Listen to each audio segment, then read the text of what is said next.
Today we're going to look at the shoulder. Obviously the shoulder is a joint that we treat a lot in the tennis world because of the speed of serve and the power that actually goes through the shoulder.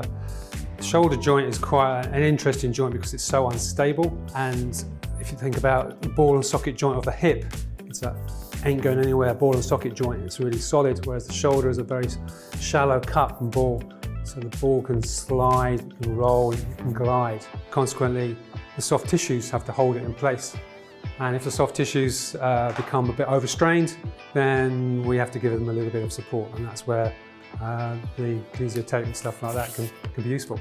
So kinesio tape is more of a proprioceptive tape, so it gives a little bit of stability without being rigid stability, which we'll use other tapes for. And we can use kinesio tape to be either specific to one area or global around the whole of the shoulder. The rotator cuff is a group of muscles that go around the shoulder, and we tend to use this Y-shaped tape where we fix in one position and then stretch along the anatomical line of the muscle. So here, for example, is the infraspinator, here will be the supraspinator, and then around the front here, we can use the same thing for the biceps across the tape.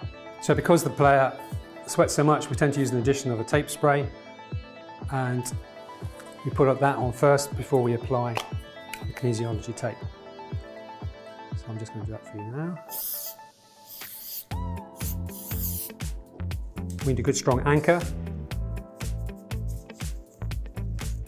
I've already cut the tape into this Y formation, and we're going to put it along the anatomical line of the muscle, get some 20% stretch. And we could do this in various tensions, so put it on tension or off tension, depending on where we use the arm. So again, we're going to use tape to actually assist the posture. So this is not a pathological tape. Like this one, it'd be more to just assist the position. Spray the area so we get a good stick to last the 3 sets. We apply the tape to the glued anterior aspect of the shoulder. And then rather than just a 20% pull on the tape, this time we're going to pull with 50% of the tape down the medial side of the scapula here. So when they serve, we're going to get a bit of a pulling from that side, keeping the shoulder back. And just for further support, we're going to put a tape running from the side, around and across. No tension on the anchor side. Tension across towards the spine.